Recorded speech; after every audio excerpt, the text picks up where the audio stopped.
Hello and welcome. I'm Rick Roller. I'll be your game show host for this evening as we go through the exciting topic. The exciting topic of ownership. Okay.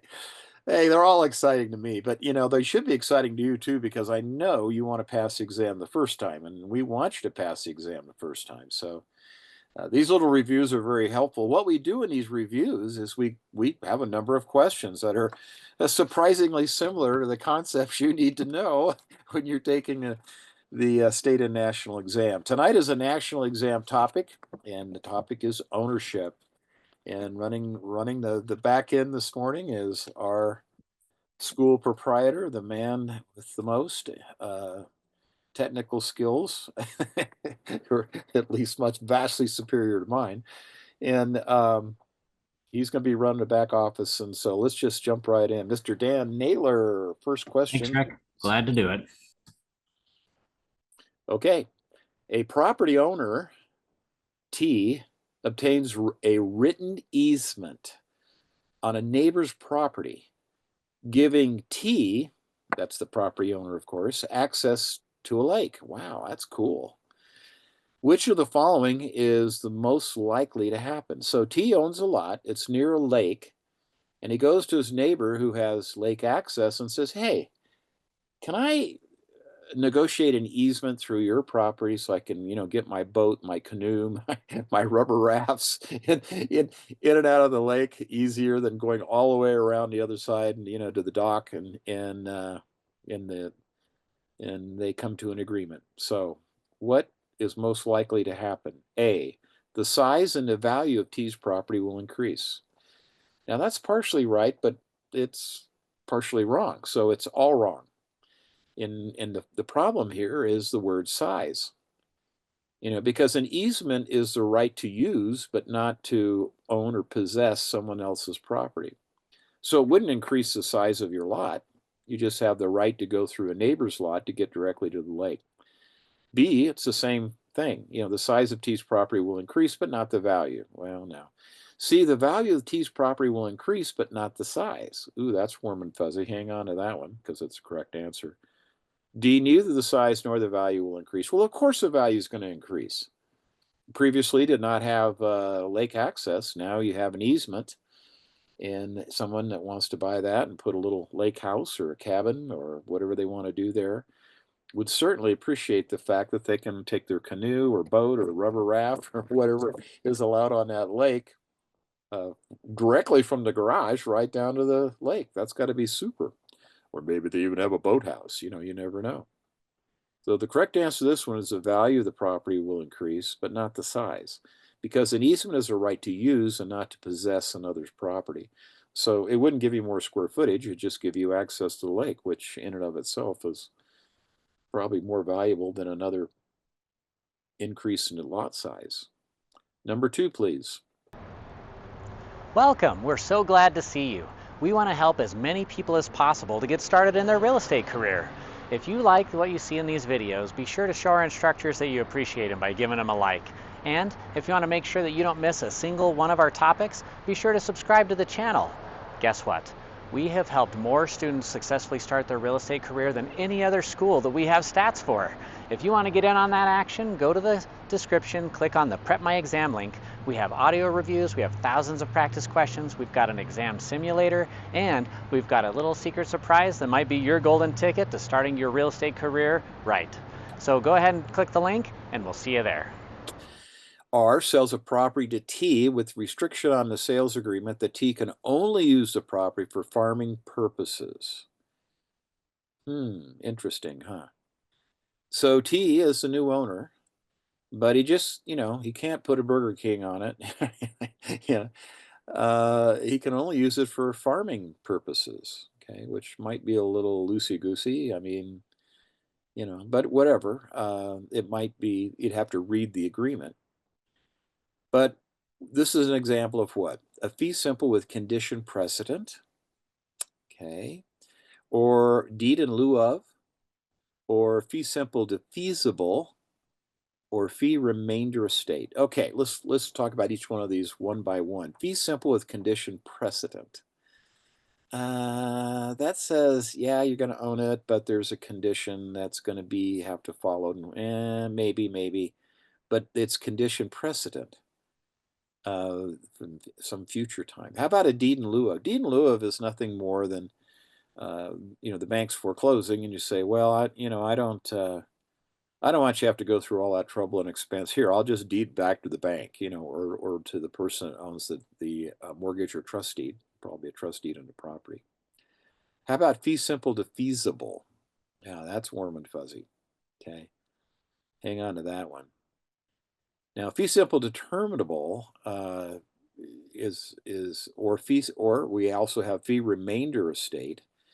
Those are different types of ownership, but fee simple to feasible is a correct answer here.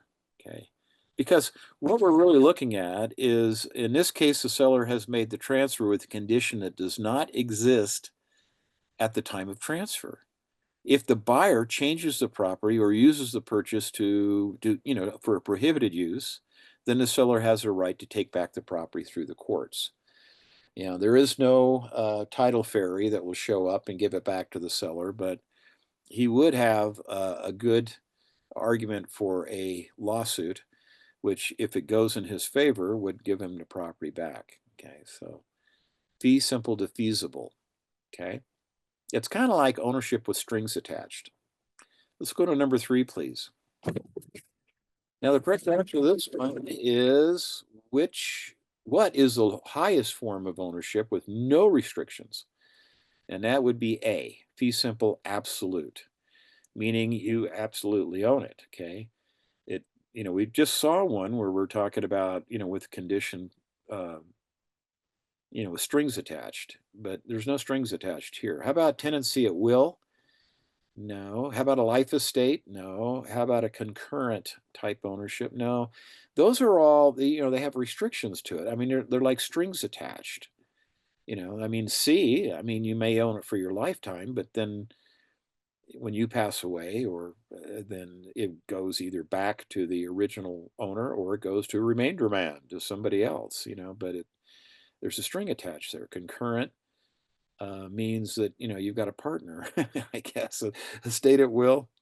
Um, Guys, the correct answer, number 3, is A, fee simple absolute. It's the highest form of ownership.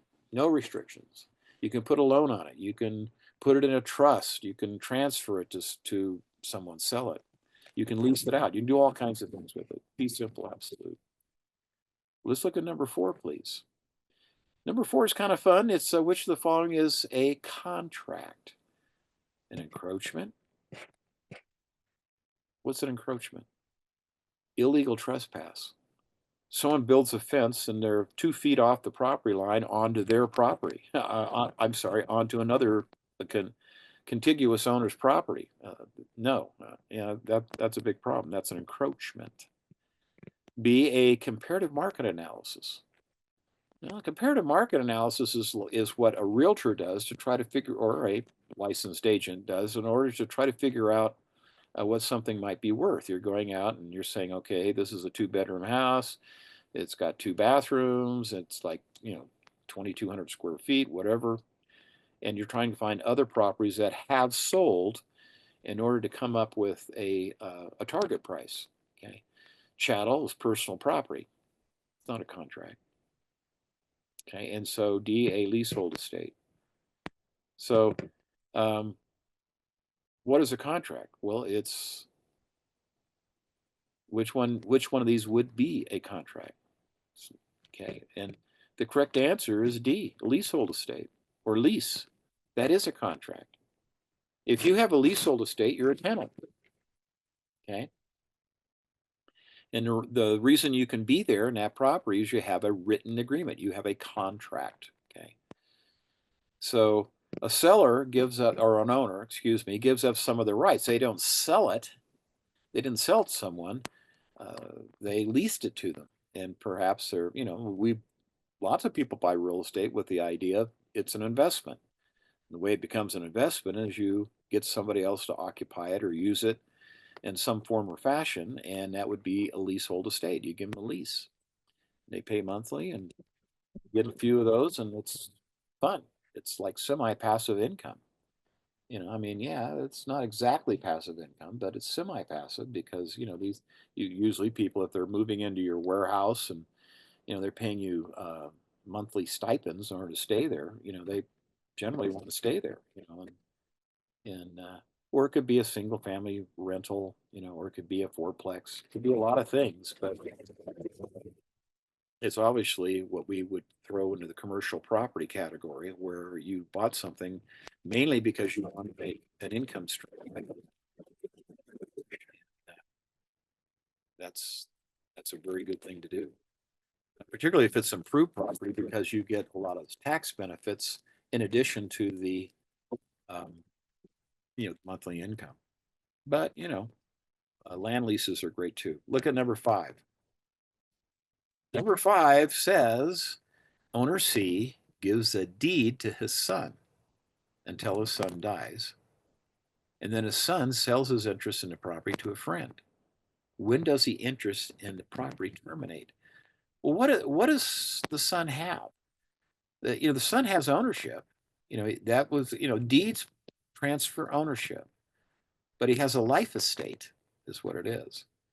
And it terminates upon the son's death. Now, a life estate could be put on somebody else's life, PrepMyExam. I'll give you this son as long as the mom's alive because she wanted you to have it, but I want it back when she passes away and can't bug me about it anymore. I mean, there's a lot of different ways these could be set up, or reasons to set them up. But his son sells his interest to someone else. But this friend he sold to, what does the friend have? Well, he has the same thing the son has, and no more, but then no less either. So this friend of his, I mean, there are reasons why he would buy a life estate. Maybe the son is 28 years old and in great health. He's not involved with very dangerous sports or anything like that. So his friend thought, well, you're not going to pay. He didn't pay his friend. The friend bought it, but he didn't pay the son what it would be worth as fee simple absolute ownership. He bought a life estate, and he knows that that life estate is going to terminate if and when the son dies. Of course, he's going to die, but hopefully he's going to be around for a long time. So he probably didn't pay the full market value for it. But what if it was an investment property? What if it was a fourplex or something? And it generates an income. Well, and he bought it according to how long this friend of his bought it for, depending on how long he thought the son was going to be around, and paid him a price that would give him, the friend, a reasonable rate of return. Now, sometimes, if the son is involved with, very dangerous type things, like he does, dangerous sports, or he does mountain climbing, he does all kinds of things that, where there's there's a question about, how long he's going to be around. Be better if he's maybe a bookworm. On the other hand, maybe he'd be a lot more healthy and whatnot. But what could this friend of his do to make sure he gets a reasonable return? Well, I mean, the fact that it's a life estate means that he has an insurable interest. So if you're smart, you might pay a fee to a life insurance company that would give you your money back if this kid, the son, dies prematurely and you only owned it for 6 months, because you didn't buy fee simple absolute ownership. You bought ownership with the string attached, and the string attached says that you don't own it anymore when the son dies. Now, this new friend of his has a life estate as long as the son stays alive, and that's based on the life of another than the real owner of the life estate at this point. And so that's called a life estate PrepMyExam. PrepMyExam, it's based on the life of another. Who would do something like this? Well, the C obviously has some dough. Maybe it's a condo or something in Park City. His son's not as responsible as he wished his son would be, but he doesn't want him living on the street. So he deeds him not the ownership of the property, but he gives him a life estate. And the son says, "Yeah, but I wanted a Porsche." All right, so he goes to his friend who has a Porsche and says, "Hey, give me your Porsche and I'll give you my life estate. I don't want to stay in Park City anymore anyway. I broke up with my girlfriend. I'm going to California." And I mean, once you have a life estate, you could sell it, but you couldn't sell the ownership because the son's dad still has that, or or maybe it would go to someone else when the son died if that life estate periodically, um, and then that person would have a life estate periodically. But it's life estates are usually on the test. It's not a big deal. It's probably maybe one or two questions at most. But if but those one or two questions could make the difference between you passing or failing if you're real close on your material. You can miss seven or eight, but I mean, we would prefer you only miss one or two. But this will be on the test. So understand life estates. They're really weird. You probably won't see one. People that have money, like the owner C, he wouldn't give his son a life estate because his son can go out and do something stupid like sell it. And all he wanted his son was a place to live. So he would probably do something else under the advice of his attorney. We don't see life estates in real life very often. In all the 40 plus years I've been involved with real estate, I've seen one. you know, because when the owner goes to the lawyer and says, "Well, there's better ways to do this. We could set up a trust or something, and we ought to do it that way." But who knows? Maybe this guy graduated from real estate school and knew about a life estate and thought it would be a good idea. Let's go to number 6, please.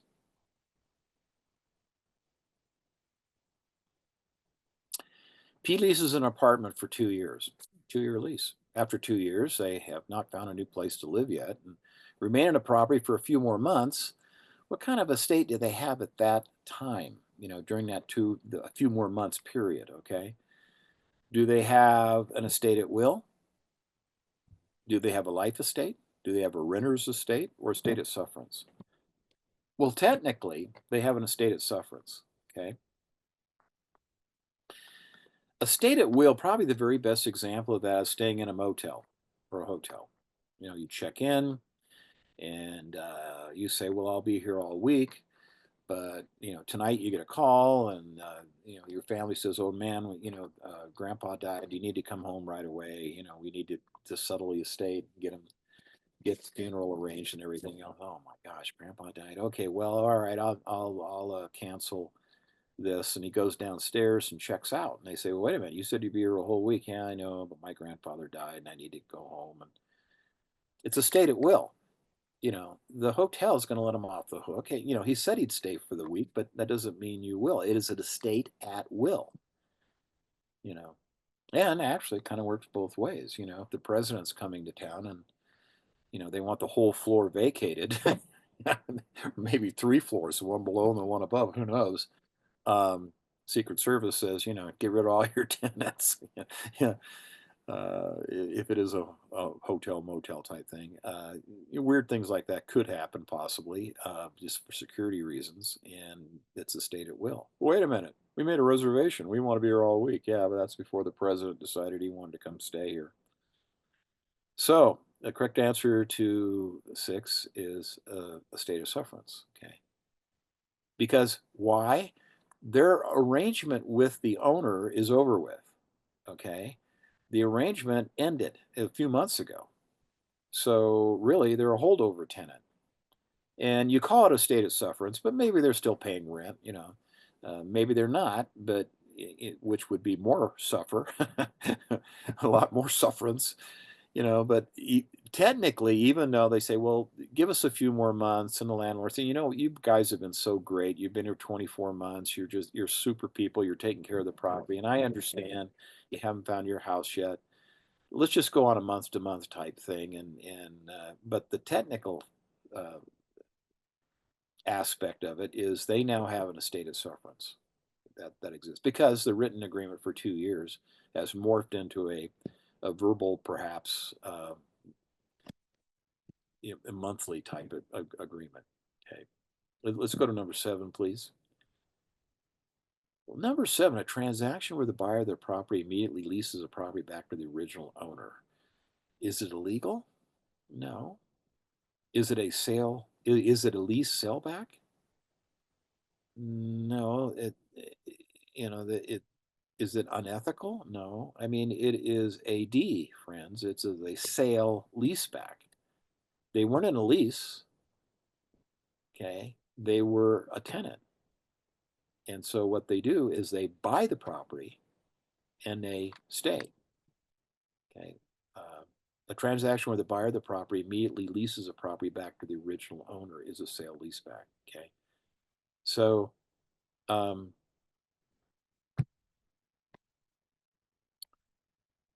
all right. So what happens here is you sometimes you have a situation where um, a tenant, I'm sorry, where the owner of the property needs some additional cash flow, and um,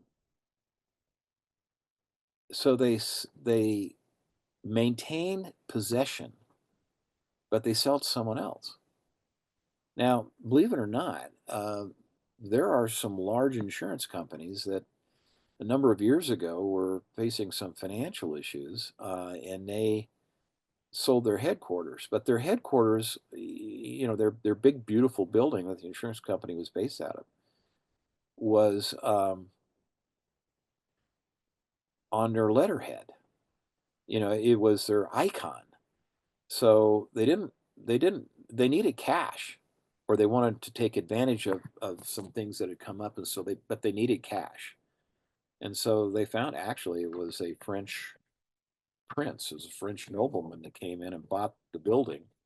Several, gosh, how much was it? 6, 7 million, more than that. Anyway, it's a lot of money, and he was looking for a good place to park the money and make a decent return. Okay, so they sold their building, so they raised the money they needed, but they didn't move out.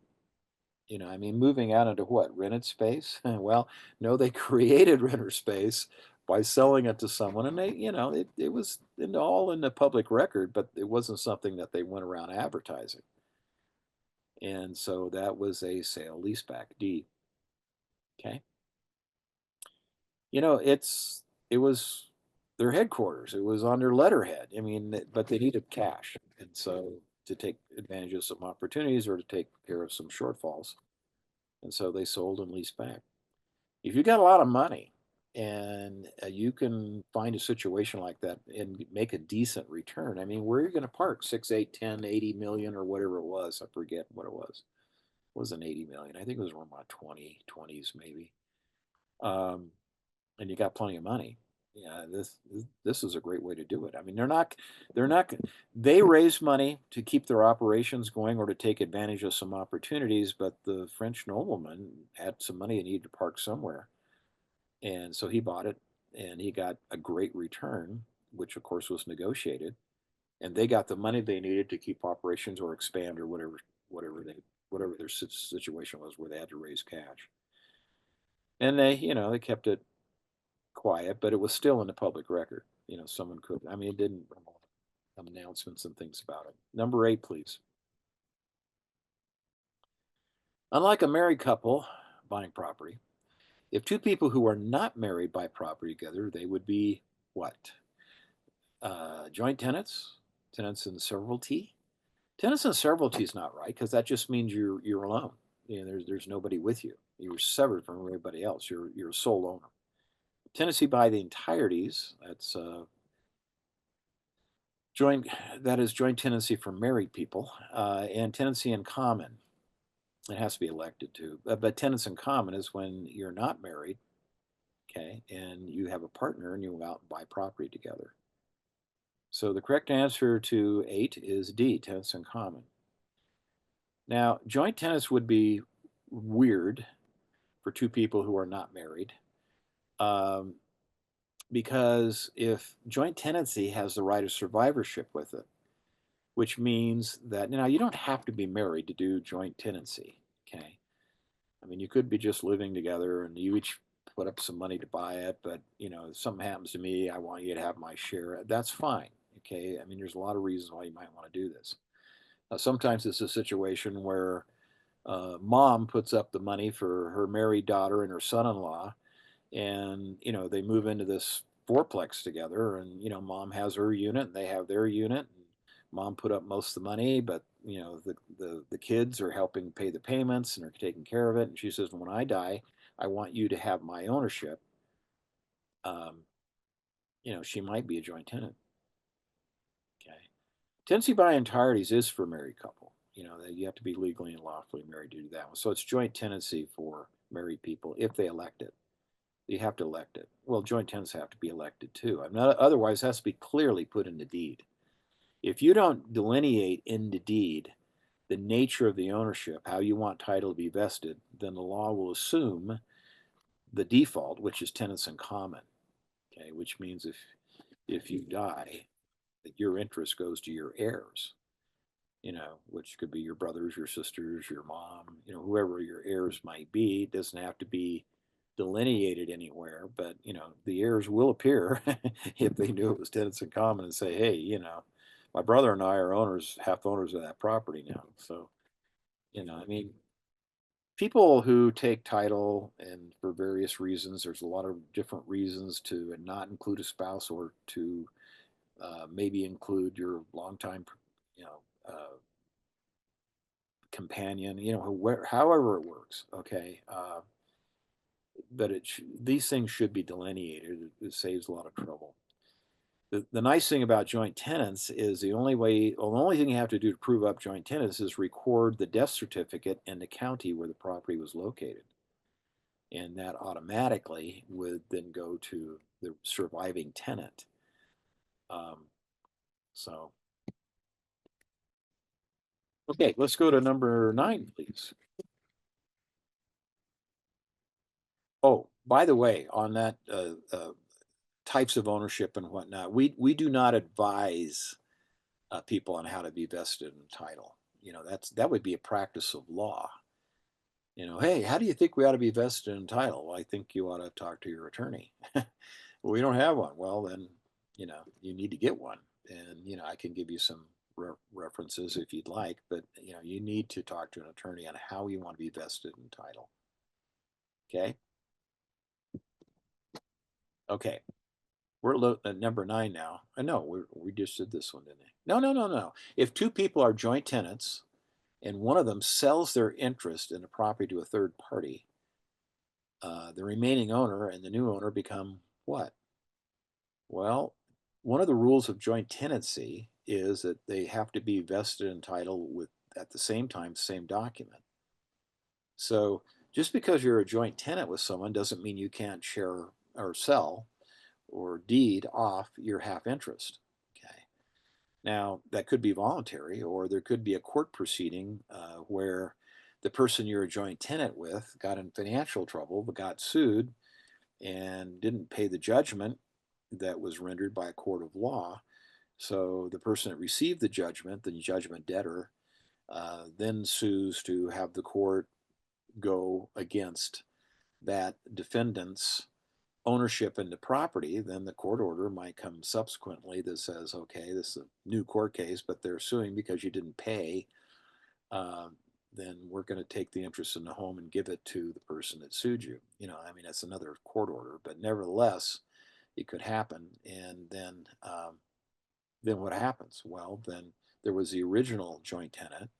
There was a joint tenant that got in trouble, and the property was taken from him and given to another by court order. And so, what type of ownership are they going to have? Well, gosh, they're going to be tenants in common. Okay. Tenants in fact is a junk term. Joint tenants for right survivorship was what they may have had from the beginning, but because one tenant got in trouble, it makes a real problem. Okay. If you have a spouse or that's a real wheeler dealer, and you think that there might be issues down the road, because they're a wheeler dealer, and sometimes they win, but sometimes they lose. Then you've got to have some real serious discussion with your potential joint tenant, and it might be a situation where this property ought to be put in some sort of an entity, or that it's kept separate from this person's business activities or things that may or may not work out. Okay. And that's something we don't advise people. We're not lawyers unless you are, but you need to send them to a lawyer. You know, what I normally do is just ask them, how do you normally take title? And they say, oh, well, this is our third house. We normally take title as joint tenants, full rights survivorship. Okay, great. Or they say, well, this is our first house. We don't really know. And I say, well, you need to discuss this with someone. Do you have a family member who's very skilled in this area, or? But we don't advise them how to take title. You just don't. You're not a lawyer, and you don't know their whole situation. Sometimes they don't share it with you either. Maybe it's a married couple, and one of the in-laws, the in-laws putting up most of the money, and they're going to make the payments, or whatever arrangement they have. But that's, don't step into a situation where you're advising people on how to take title. That's unless you are a lawyer, that's illegal practice of law. That's going to come back to haunt you. Hopefully not, but you just don't do that. You can define things and say, well, I can't advise you how to take title. If you don't really know how you normally take title, or this is your first house or whatnot, then I think you got to talk to a lawyer. They'll go home, talk to their father-in-law who's bought a lot of property, says, oh, do this, do that, and that's fine. That's their decision. But we don't advise people on how to take property, how to be vested in title. It's just you're not a lawyer. Okay, that's a practice of law. 10. Numeral 10, tenants in common on number 9. Number 10, 4 brothers own a property as joint tenants. A little unusual because joint tenancy has a right of survivorship. So as these brothers pass on, rather than go to their spouses or some other thing they wanted to give it to, maybe they wanted to give their property to a nonprofit of some kind, something that they've been involved with, and I feel really strongly about and would like to share the ownership of this piece of property with that entity. You don't know. Okay, but 4 brothers own a property as joint tenants, which is unusual. It has excuse me, appreciated quite a bit in value since they made the investment to buy it. And one brother wants to sell and get his money out, and he has a ready, willing, able buyer. The others refuse to sign the offer. But what is the legal solution? Well, we've got a situation where you've got joint ownership here, but we can't agree. So it's going to end up possibly in what's called a partition action. This one of the 4 owners wants to sell. The others don't want him to sell, but he has the right to sell it. But he might have to go to a court. A partition action is a court case, and the judge is going to have to, um, through a court order, vindicate or verify that this sale of 25% of that property, assuming they have equal ownership, is proper. And that would be a partition action. B, an estate PrepMyExam. That means it's a life estate built around the life of another. Okay, son, I'll tell you what. I'm not going to be around that much longer, but I will give you an estate and a property, but it's going to be based on your mother's life. So as long as she's taken care of, she's living, you'll have the property. But at the end of her, because you're going to take care of her. Okay, so the property will be yours, but it's PrepMyExam. It's based on her life, and when she dies, then it comes back and goes to the estate, or it goes to someone else. Okay. Writ of execution, that's like you're getting rid of a bad tenant. You go and get a court order, and these, that allows you to get the sheriff to evict them or exercise the defeasance clause. A defeasance clause is a clause in a mortgage which could cause the mortgage to be defeated one way or another. It's nice to have those because the biggest one is that you pay it off, then we're going to release it. So, but this one is number 10. It is letter A. It is a partition action, which is look, we're in this partnership together, but we can't agree. I want out. You won't let me out. Well, I'm going to just have to go to court and have the judge rule that you must let me out, perhaps. Number 11, in a community property state, now there's not that many of them, 7 or 8, I think. 7, 8. Um, one state actually voted it in. It's kind of weird, but anyway, that's neither here nor there. In a community property state, a basic distinction is made between.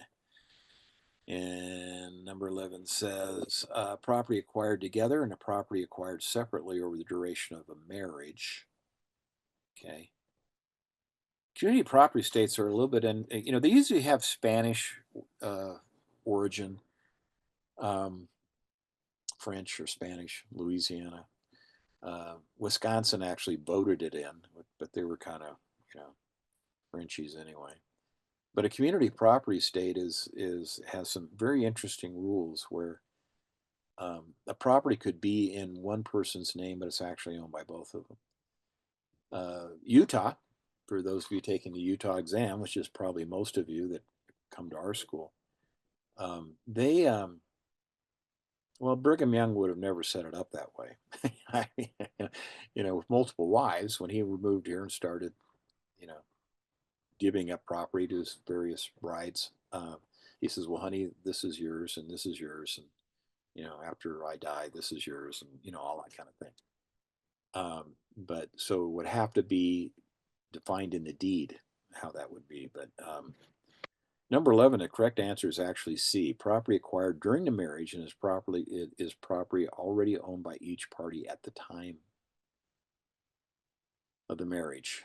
Okay, so it's interesting. If you owned a property alone and then got married in a community property state, you would have to define that as separate property.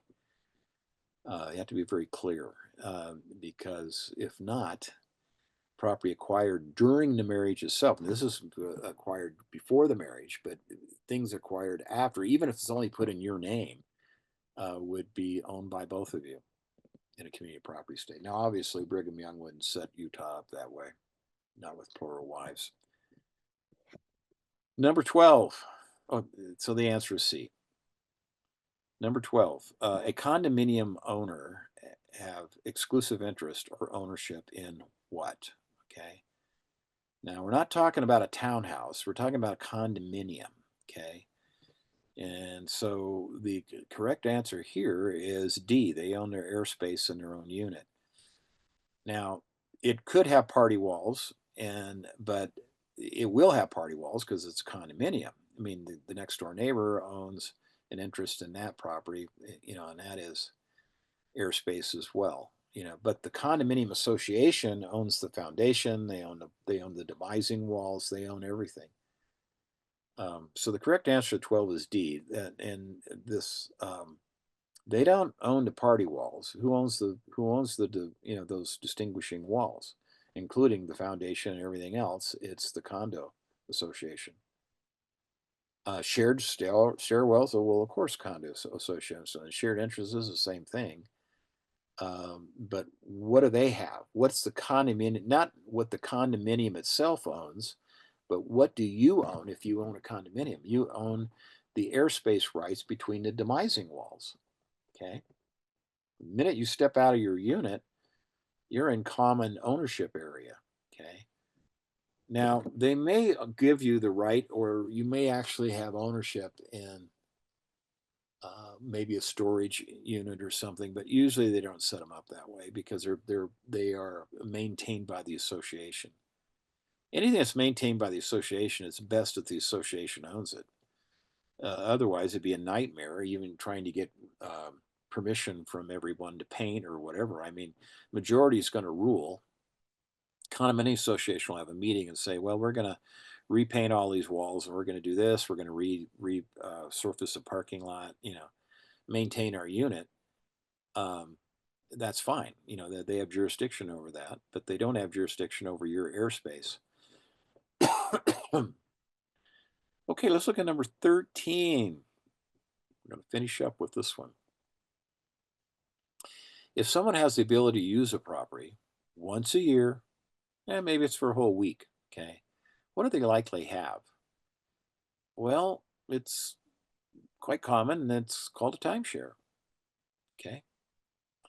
Timeshares generally have a definite period of time. Sometimes they have a floating week, which means that they have a certain amount of time to spend in the timeshare, but they don't have a particular unit. Um, they just have to schedule it and whatnot. But there's different ways they can be set up. It's not a periodic lease. A periodic lease? Yeah, we get to use it every year for a week or so. No, no, it's not a lease for years, and it's not a quit claim title. Quit claim title would be given by a quit claim deed, but that's not a periodic ownership. Okay, so the correct answer to 13 is a timeshare. And they're quite popular in Utah. We have a lot of them, and from St. George all the way up to Park City and beyond. And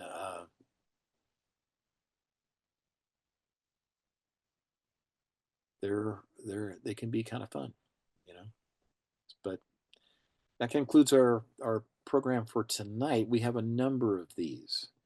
Now, this one was more of a national law topic, like I said in the beginning. We do have some that are Utah law oriented. But even on the Utah law oriented, it's good to have a background and the knowledge of basic real estate terms. So some of you may be coming to Utah to get a Utah license, and because you've been licensed in another state that the real estate division feels comfortable with, they may waive the national portion of the exam. In some cases, they don't, but some cases they do. Particularly if it's states that have reciprocity, or they allow Utah agents to go to Colorado and get a Colorado license without taking the national portion of the test, because the national portion of the test is pretty much the same in all the different states.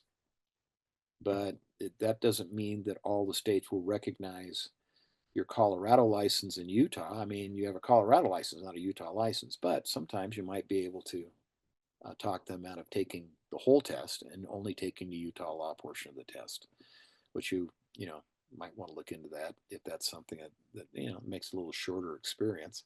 It's not going to make it any less expensive, but it's going to be smaller number of questions. You can get in and get out quicker. Appreciate you being here. We're always available if you have questions about anything.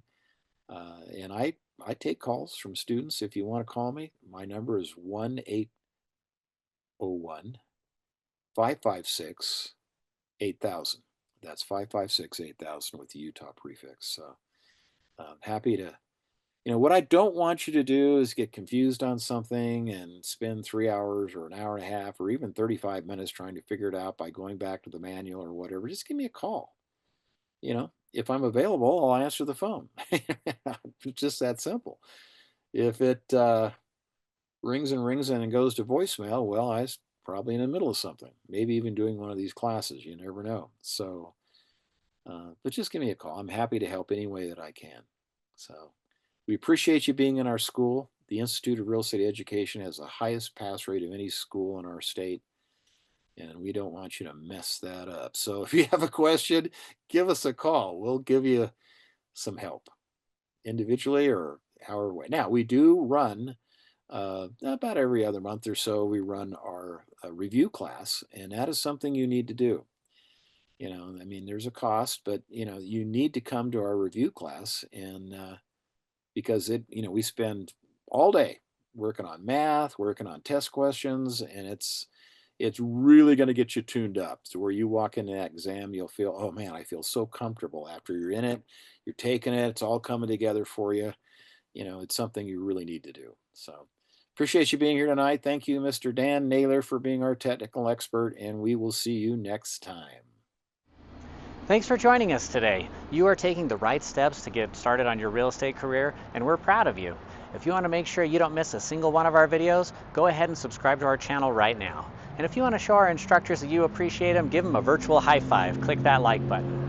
If you want to join us for our Prep My Exam reviews that include all the tools you'll need to get started in real estate on the right foot, go ahead and click the link in the description, and we'll see you there.